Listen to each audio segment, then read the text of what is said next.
A genealogist's work is never really done. There's always another record, another detail waiting to be discovered. And in this age of rapid digitization, we have access to more records than ever before in ways our ancestors could never even imagine. I love learning about record collections and what's recently been digitized. So today I'm sharing with you the newest collections that have been added to the top 3 genealogy websites this last week and how to find them. Starting with the homepage for Ancestry.com, click on Search, and then down here, click on Card Catalog. From there, make sure that you filter by date added right here. If you hover over the title, you'll see more information about the collection without having to click on it. So we can see that the date for this collection, when it was published, we can see when it was last updated, which is helpful if it's a collection that you've already searched, because you can then reference your research log to see when you last searched it and if something new has been added that you haven't seen yet. You can also tell if a collection is new based on these labels over here where you see new. Otherwise, it'll simply say updated. Based on these dates, we see that Ancestry has added 3 completely new collections in this last week. We have the UK and allied countries, World War II liberated prisoner of war questionnaires from 1945 to 1946, the Scotland gravestones and memorials from 1521 to 2020, and the Van Sleven, Germany, external foreign workers 1940 to 1945. Those are in German right here, it says. So Ancestry usually provides a more detailed description of the collection, which I appreciate. So looking at this one for the prisoner of war questionnaires published on August 1st, we see that this is a collection of questionnaires filled out by POWs who were liberated at the end of the Second World War in 1945. The questionnaires were given to thousands of British and Commonwealth soldiers captured by Germany, Italy, or Japan. Some records may only have dates, while others can provide rich details about the treatment of prisoners of war, attempts to escape, and the conditions in the camps in which they were held. We see this list that details the information typically seen in these records, and then they go further, explaining that the information in the questionnaire can be used to verify that enemy forces captured your ancestor at a specific place and time during the Second World War. You also may discover if your ancestor had any serious illnesses during captivity or if they witnessed any courageous acts by fellow prisoners of war. If your family member attempted to escape, you may find out about their evasive activities and any people who helped them during the attempt. Could you imagine reading about your ancestor's escape story for the first time in these records? I just think that would be so cool. We can learn more about these records here and even more historical context. The Second World War was fought between 1939 and 1945. During that time, more than 360,000 British soldiers were held as prisoners of war by German, Italian, and Japanese armed forces. Many of the soldiers captured by the Germans and Italians were taken during a series of Allied defeats between 1940 and 1942. During your ancestors' time of captivity, they may have suffered from malnutrition and additionally may have been a victim of physical abuse. Prisoners of war were typically subjected to heavy labor. Due to the lack of proper nutrition and fatigue from long hours of work, there were few attempts to escape. In Japanese prisoner of war camps, escapes were even more rare because camps were often built in remote places.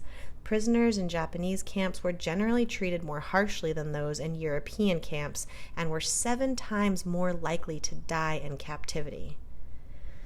You can search these records by using the search fields here, or you can browse the collection by place, so either Germany, Japan, or not stated.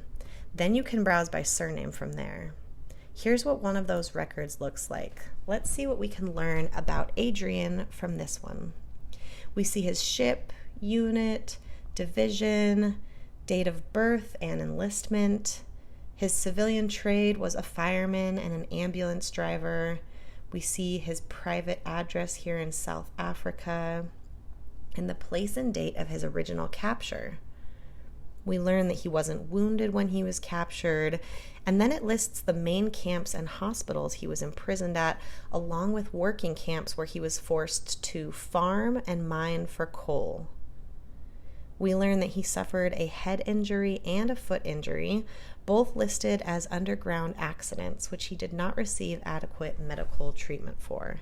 And we learn about how long those ailed him for. On the next page, Adrian indicates that he did not receive any lectures on attempting to escape, nor was he interrogated by the enemy once captured. Further down, we have escape attempts, and we learn that on August 13th, 1942, it says here, unsuccessful attempt at Lucca by Corporal Kinghorn and myself, both physically fit. We crawled out through the fence, but unfortunately we both got wounded. A sentry fired on Corporal Kinghorn first, and whilst I was going to get him, was wounded myself by same sentry. Corporal Kinghorn was sent to hospital. We also see sabotage, collaboration, war crimes sections. I could just keep scrolling and learning about these soldiers' experiences, but let's avoid that rabbit hole for now and move on to the next set of records. The Scotland gravestones and memorials are pretty self-explanatory. They give you tips to search both the place of death and the burial for your ancestor, if those two locations differ, and then you search the collection here by using these search fields. The third collection for external foreign workers is another interesting collection and contains registries of foreign workers between 1940 and 1945 from Wansleben, Germany. This explains that foreign workers were people forced by the Nazi German government to do unpaid work. Often these military prisoners and civilians were from nations occupied by the Nazi regime. The records are in German, but there are some useful terms here that can help you as you search through them. We learn that knowing a bit about your family's ethnic background may provide clues about your family member's experience as a foreign worker. Workers were classified by ethnicity, and conditions varied by rank. Guest workers who predominantly came from West European countries who were allied or on neutral terms with Germany. Guest workers fared much better than forced workers, although they only comprised roughly 1% of foreign workers. Forced workers received very little pay, if any, and faced many restrictions. Forced workers fell into 3 categories. Military internees were military prisoners of war. Military internees were subject to the laws of the Geneva Convention and were not as physically abused as other classes. Most were British, American, or Polish nationals. This group did not include military internees from Soviet countries, as the USSR never ratified the Geneva Conventions. Civilian workers were Polish nationals. Although they were paid, they were subject to strict limitations. They had to wear a P patch to indicate their status, weren't allowed to use most of the public spaces, couldn't own items of high value, and were required to work 7 days a week. And Eastern workers were mostly from Soviet countries and lived in forced labor camps. Eastern workers were considered expendable and subjected to deplorable conditions. Although forced workers faced appalling conditions, it's important to note that forced labor camps were different from concentration or extermination camps. Records of concentration camp victims are held separately. Knowing the name of the camp where your family member was held will greatly ease your search if their records aren't in this collection. And then we get even more information here.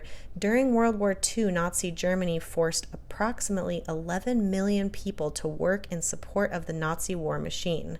Foreign workers were typically taken from their homes and transported to Germany, where they were registered by the local administrative district offices and forced to work in factories, farms, or other industries in support of the war effort.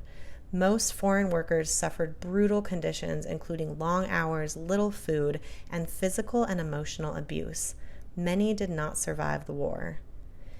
This, of course, would be difficult information to learn about your ancestor, but it also might be the only evidence of their experience, their treatment, and what they were forced to endure.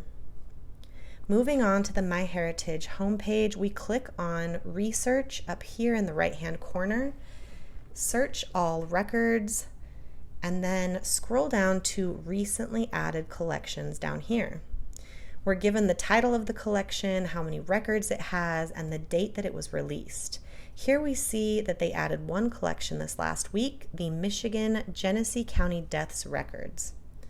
There are 260,300 records in this collection that was released on August 1st. That covers the years 1885 and onwards, typically including the name of the deceased and the date of death.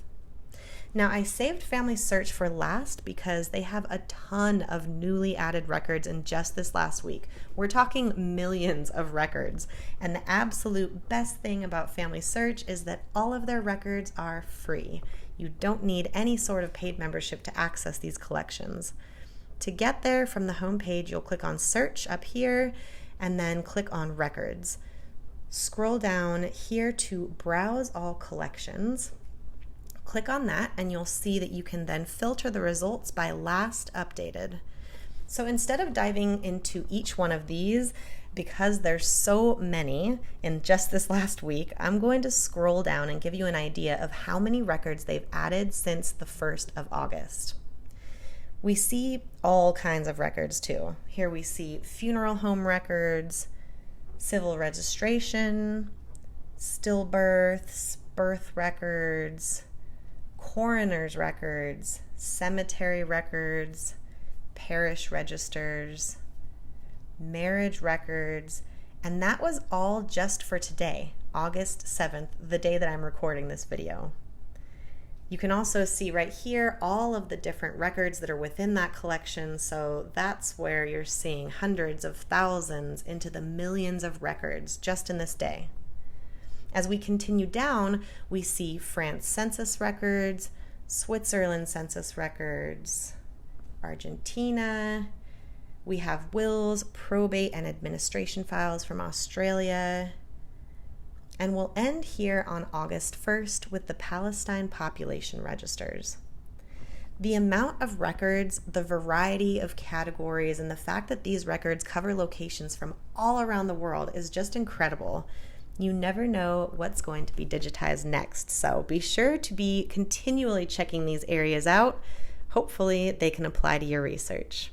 Thanks for watching. Happy researching.